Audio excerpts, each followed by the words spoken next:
दोस्तों, स्वागत है आपका एक नए वीडियो में जिसमें बात करेंगे इंडियन कोस्ट गार्ड डीबीजीडी का न्यू वैकेंसी आखिर कब आएगा। बहुत सारे बच्चों का कमेंट आ रहा था यूट्यूब पे भी और बहुत सारे बच्चे मैसेज कर रहे थे व्हाट्सएप पे भी कि न्यू वैकेंसी कब आएगा। सबसे ज़्यादा डाउट तो है, बहुत सारे बच्चे कन्फ्यूजन में है न्यू वैकेंसी आखिर कब आएगा, राइट।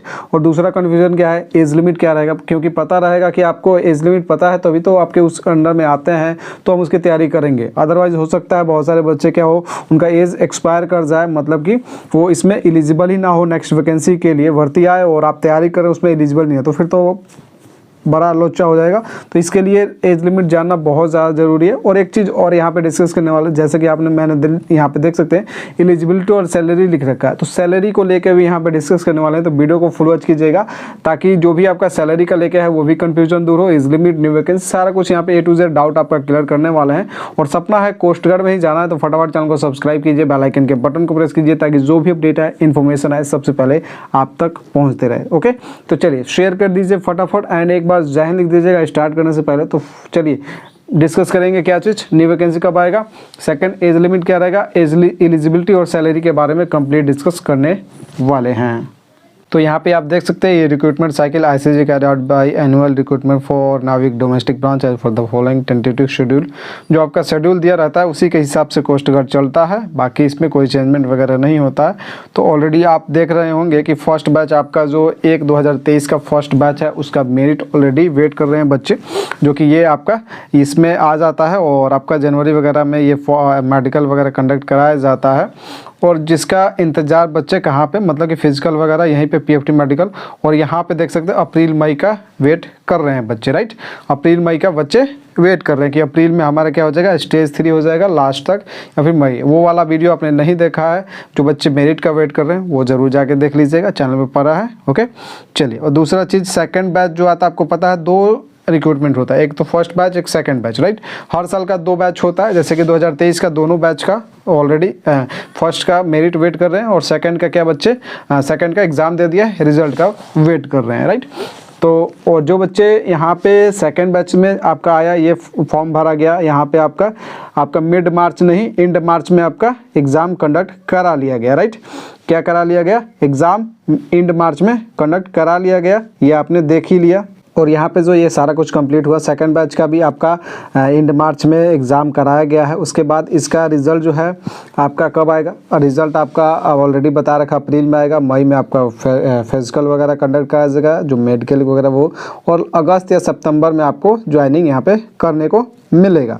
ये सेकंड बैच का। सेम इसी तरीके अगर बात करें हम जीडी की, अगर जीडी की बात करें तो पहले क्या होता था कि पहले जब AA वगैरह था तो क्या होता था कि पहले होता था कि जो जैसे कि आपका कोरोना काल के पहले, मतलब उस समय क्या होता था कि जो है MR का और DB वाले बैच लेट से जाते थे, 1-2 महीने लेट पहुँचते थे वहाँ पर चिल्का में। बट अभी क्या हो रहा है कि साथ में ही जा रहे हैं, DB वाले भी जा रहे हैं, GD वाले भी जा रहे हैं, MR वाले भी जा रहे हैं, SR वाले भी अब की बार जाने वाले हैं साथ में ही। मतलब AA गायब कर दिया, यांत्रिक को गायब कर दिया, इसलिए तो जो सीट बच रहा है उसको MR और जो MR है और DB वाले साथ में ही उनको ले जाया जा रहा है।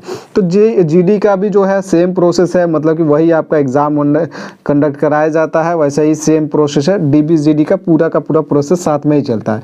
तो जो आपका फर्स्ट बैच है जो 1/2023 बैच का है वो अप्रैल मई में आपका जाने वाला है, ज़्यादा चांस है कि अप्रैल लास्ट या मई के फर्स्ट वीक में ये जाएगा ज्वाइनिंग पे, राइट। और जो सेकंड बैच है ये आपका अगस्त सितंबर में जाएगा, ये भी क्लियर है आपका, राइट, जो कि अभी फिलहाल एग्ज़ाम डन हुआ आपका एंड मार्च में, राइट। तो चलिए अब हम बात करेंगे कि जो अब हमारा जो 2024 का रिक्रूटमेंट साइकिल है 1/01/2024 का वैकेंसी कब आएगा, राइट। इसका वैकेंसी आखिर कब आएगा, तो चलिए उसको लेके डिस्कस करते हैं और एज लिमिट को भी डिस्कस कर लेंगे, राइट। तो एक बार शेयर कर दीजिएगा अभी तक आपने नहीं किया है तो, और सब्सक्राइब ज़रूर कर लीजिएगा। या अदरवाइज़ आपको अगर वैकेंसी में मतलब कि क्या चाहिए, update, time to time update, मतलब कि जानकारी कोस्ट गार्ड की रिगार्डिंग सबसे सटीक चाहिए, तो भाई साहब जुड़ना बहुत ज़रूरी है हमसे। तो चलिए हम बात कर लेंगे यहाँ पे एज लिमिट की। आपने ये देख सकते हैं ये 2023 बैच का नोटिफिकेशन है और इसमें आपका जैसे कि सेम प्रोसेस था जो आपका एग्ज़ाम का, वो सारा कुछ कंडक्ट करा लिया गया है। और नेक्स्ट वैकेंसी अब कब आएगा, मतलब कि इसका ज्वाइनिंग तो साफ साफ लिख रखा है कि आपका सीधा सितंबर में अब ज्वाइनिंग होगा, राइट। अगर सितंबर में ज्वाइनिंग होगा तो आपको पता है कि अभी आप देख रहे हैं कि आपका जो लगा हुआ है एक मेरिट ऑलरेडी लगा हुआ है, मतलब एक ज्वाइनिंग हुआ नहीं है तो एक दूसरा का एग्ज़ाम हो गया, राइट। एग्ज़ाम मतलब ज्वाइनिंग से पहले 1-1.5 महीने पहले आपका एग्ज़ाम कंडक्ट करा लेंगे। सितंबर में अगर ज्वाइनिंग है आपका, तो क्या उसी तरीके के हमारा एग्ज़ाम फिर से कब जून जुलाई में हो जाएगा या फिर अगस्त में हो जाएगा? तो चलिए अब हम बात करेंगे। तो सबसे पहले हम एज लिमिट डिस्कस कर लेंगे, उसके बाद डिस्कस करेंगे कि वैकेंसी आपका कौन से महीने में, जून में आएगी, जुलाई में आएगा, अगस्त में आएगा, कब आएगा, राइट। तो चलिए, तो पिछला अगर डेट ऑफ देखा जाए, एज लिमिट आपका देखा जाए, तो पिछला डेट जो मांगा गया था वो देख सकते हैं यहाँ पे, डीबी और जीडी दोनों के लिए सेम मांगा गया था, कोई भी इसमें चेंजमेंट नहीं है।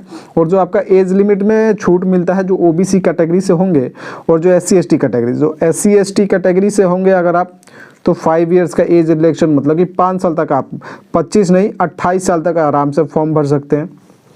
सॉरी, हाँ, 22 से 25, जैसे 18 से 22 साल तक फॉर्म भरा जाता है तो 5 साल एक्स्ट्रा लगेगा, तो 27 साल तक आप SC ST कैटेगरी से फॉर्म को फिलअप कर सकते हैं। और जो बच्चे OBC कैटेगरी से होंगे तो OBC कैटेगरी को 3 इयर्स का एज रिलैक्सेशन मिल जाता है, तो 25 साल तक फॉर्म को भर सकते हैं। ये आपका क्लियर हो गया। बहुत सारे बच्चे इसको भी लेके कन्फ्यूजन में रहते हैं। चलिए, डेट ऑफ बर्थ जो मांगा गया था 1 सितंबर 2001 से 31 अगस्त 2005 मांगा गया था। ये 2023 बैच का मांगा गया था। 1 सितंबर से लेके 1 सितंबर 2001 से लेके 31 अगस्त 2005 मांगा गया था। ये आपका 2023 बैच का। 2023 बैच में क्या मांगा गया था वो देख लीजिए, कितना चेंजमेंट आया और फिर आगे कितना इंक्रीज होगा और आपका डेट ऑफ बर्थ उसमें आ रहा है कि नहीं आ रहा है, तो आपको आइडिया लग जाएगा। 23 का एक, अगर 2023 का बात करें, जो पिछला डेट ऑफ बर्थ था 1 मई 2001 से लेके 1 मई 2001 से 30 अप्रैल 2005 तक था, राइट। 1 मई 2001 से 30 अप्रैल 2005 तक था। तो अब आपका डेट जो है, अब आप लिख लीजिए, जो 01 2023 बैच का है, 01 2024 बैच का जो आपका डेट ऑफ बर्थ रहेगा वो कितना रहने वाला है। तो 6th मंथ आपको इंक्रीज कर लेना है, मतलब कि ये सीधा सीधा आप चला जाएगा 2002 में, राइट। मतलब कि जिसका भी अब 2001 डेट ऑफ बर्थ होगा वो फॉर्म नहीं भर पाएंगे, सीधा सीधा 2001 जिसका भी डेट ऑफ बर्थ रहेगा वो फॉर्म अब नहीं भर पाएगा। हाँ, फॉर्म भर सकता है, आप OBC और SC ST कैटेगरी में है तो आप फॉर्म भर सकते हैं, बिल्कुल फॉर्म भर सकते हैं। हाँ, तो अब आपका जो डेट ऑफ बर्थ रहने वाला है वो आप नोट कर लीजिए, 1 फरवरी 2002 से लेके आपका 31 जनवरी 2006, ये 2 डेट मेंशन कर लीजिए। इस डेट पे भी आप एलिजिबल है, इस डेट पे भी, और जो बीच के जो हैं वो तो एलिजिबल ही हैं, राइट। तो ये आप नोट कर लीजिए, 1 फरवरी 2002 से 31 जनवरी 2006 के बीच में आपका डेट ऑफ बर्थ है, या इस डेट को भी आपका जन्म हुआ है, तो आप इस फॉर्म के लिए एलिजिबल रहेंगे, राइट। और जो बच्चे एक्सपायर हो गए हैं, मतलब कि जो बच्चे का डेट एक्सपायर हो चुका है, वो OBC और SC ST फॉर्म लगा के फॉर्म भर सकता है अगर आप इस कैटेगरी में आते हैं। तो जो जनरल्स होंगे उनका कोई भला नहीं हो सकता है, EWS का कुछ भला नहीं हो सकता है। ST ST OBC कैटेगरी को यहाँ पे रिलैक्सेशन मिल जाएगा, राइट। चलिए, हमने वैकेंसी के बारे में जान लिया, कब क्या होगा। और ये अब बात कर ले तो DB का जो DB वाले हैं और GD वाले, तो GD वाला सीधा सीधा 12th पास पे रहता है। 12th पास होना चाहिए, कोई भी परसेंटेज का बाउंड्री नहीं रहता। बहुत सारे बच्चे कंफ्यूज रहते हैं कि सर परसेंटेज भी मांगता है क्या, तो परसेंटेज का कोई मेंशन नहीं है। परसेंटेज का क्या वैल्यू है मैं आपको बताऊंगा, वो कैसे क्या होता है वो भी मैं बताऊंगा। तो GD के लिए फॉर्म भरने में कोई दिक्कत नहीं है, एग्ज़ाम देने में कोई दिक्कत आपको नहीं आएगा कोई भी। तो 12th पास आपका GD के लिए है, तो 12th पास। फिजिक्स और मैथ्स कंपलसरी है, मतलब कि ये आपका होना ही चाहिए। फिजिक्स नहीं है, मैथ्स नहीं है आपके लिए, तो आप फॉर्म को नहीं भर पाएंगे, ये आप समझ लीजिए। जो बच्चे बायोलॉजी से होंगे वो फॉर्म को नहीं भर पाएंगे, ये क्लियर है GD का फॉर्म, राइट। अगर बात करें DB वाले बच्चे जो हैं, DB वाले अगर आपने सिर्फ 10th किया है, वो के कौन सा सब्जेक्ट है आपके में यहाँ पे मेंशन नहीं है किया गया है, सीधा सीधा आपको 10th पास आप होने चाहिए। अगर 10th पास है तो नाविक DB का फॉर्म भर सकते हैं, आपको कोई भी दिक्कत इसमें नहीं आने वाला है। ये आपने सीधा समझ लिया, एलिजिबिलिटी आपका यही है। एज लिमिट मैंने क्लियर ही कर दिया, वैकेंसी आपका एज लिमिट क्लियर ही कर दिया। अब हम बात कर लेते हैं थोड़ा सा सैलरी के बारे में, राइट। तो सैलरी देखिए, सैलरी आपका जो एग्जैक्ट मैं बता दूं यहाँ पे, सैलरी आपका जो बेसिक जो लेवल है वो लेवल 3 का सैलरी मिलता है आपको, जो कि बनता है 21,700 बनता है।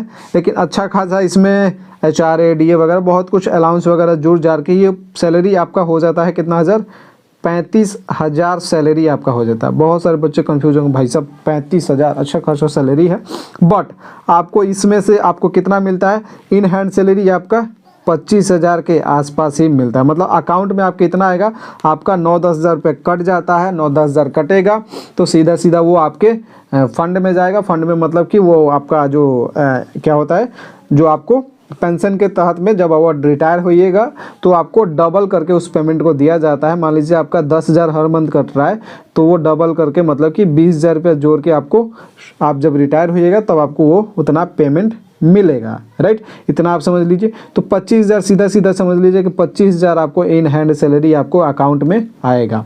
ओके, तो ये आपको टेंशन नहीं लेना है। अगर अब हम बात कर ले, यहाँ पे ये चीज़ें हैं और क्या यहाँ पे कट ऑफ वगैरह भी कैटेगरी वाइज ही बनता है, general, SC ST EWS OBC। भर्ती अब आपका कब आएगा तो सीधा सीधा मैं बता दूँ आपको, जो वैकेंसी आपका आने वाला है वो कब आएगा, राइट। तो वैकेंसी आपका देखिए सीधा सीधा वैकेंसी आएगा जुलाई में, उसके पहले भर्ती का कोई चांस ही नहीं है। जुलाई में आपका वैकेंसी आएगा। ओके, तो जुलाई के लिए प्रिपेयर होना है तो अभी कुछ ज़्यादा समय भी नहीं है, क्योंकि ऑलरेडी मार्च आपका स्टार्ट हो चुका है, राइट। आज से आपका मार्च खत्म हो गया, अप्रैल स्टार्ट हो चुका है आज से। आज 1 अप्रैल है, राइट। ओके, तो 1 अप्रैल है आज। तो 1 अप्रैल के बाद आप देखिए मई, अप्रैल, मई, जून, जुलाई, मतलब कि 4 महीने हैं आपके पास। तो जुलाई में आपका फॉर्म आएगा, अगस्त में आपका फॉर्म फिलअप करा लिया जाएगा, सितंबर अक्टूबर में आपका एग्जाम कंडक्ट करा लिया जाएगा, ये आप समझ लीजिए सीधा सीधा अक्टूबर में, और लास्ट में आपको जनवरी फरवरी तक फिर से ज्वाइनिंग दे दिया जाएगा। इतना आपने समझ लीजिए, ठीक है। तो इसमें अब मेरे ख्याल से अब कोई डाउट नहीं होगा। तो जुलाई का वेट कीजिए, जुलाई में फॉर्म आएगा, जुलाई का वेट मत कीजिए, आप तैयारी कीजिए। जहाँ से भी आपको पढ़ने का इच्छा है पढ़िए भाई साहब, कोई दिक्कत हमें नहीं है। ओके, तो चलिए जुलाई में फॉर्म आएगा, इसके लिए आप प्रिपेयर रहिए, तैयारी करिए बढ़िया से। और कोस्ट गार्ड के रिगार्डिंग कोई भी डाउट हो तो आप कमेंट बॉक्स में ज़रूर डाल दीजिएगा, आपका डाउट क्लियर हो जाएगा, राइट। एंड सब्सक्राइब नहीं किया है तो सब्सक्राइब कर लीजिए। सब्सक्राइब क्यों भाई साहब, क्योंकि कोस्ट गार्ड में जो कास्ट सर्टिफिकेट लेके बहुत सारे बच्चे आउट हो जाते हैं, उसको डॉक्यूमेंट को लेके बहुत सारे बच्चे आउट होते हैं, तो वो डॉक्यूमेंट को तैयार अच्छे तरीके से कराया जाता है। साथ में कोस्ट गार्ड एग्जाम की भी तैयारी कराई जाती है, तो उससे बैच जो बच्चे जुड़ना चाहेंगे वो ज़रूर जुड़ जाइएगा। आपके लिए बेनिफिट होगा। तो बाकी कोई दिक्कत नहीं है, आपको जहाँ से मन इच्छा है पढ़िए। ओके, तो वीडियो को लाइक शेयर कर दीजिए and first time educator subscribe कर लीजिएगा, क्योंकि अभी से जुड़े रहिएगा तभी सिलेक्शन हो पाएगा। अदरवाइज आप एक फॉर्म भरने के बाद जुड़िएगा, आपका सिलेक्शन मुमकिन नहीं है कि आपका सिलेक्शन हो पाए। ओके, तो सब्सक्राइब करना बिल्कुल मत भूलिएगा। टेलीग्राम पर जुड़ जाइए, जल्द ही कोई ना कोई बैच आपके लिए लेके आ जाएगा, तो आपके डिमांड पे ही। तो देखते हैं, उसके बाद आपको इन्फॉर्म कर दिया जाएगा। ओके, चलिए दोस्तों, मिलते हैं एक नए वीडियो में, तब तक के लिए बाय, जय हिंद। अच्छे से रहिए, स्वस्थ रहिए एंड चैनल को सब्सक्राइब एंड दूसरों को शेयर जरूर करते रहिएगा। जय हिंद, जय भारत, वंदे मातरम।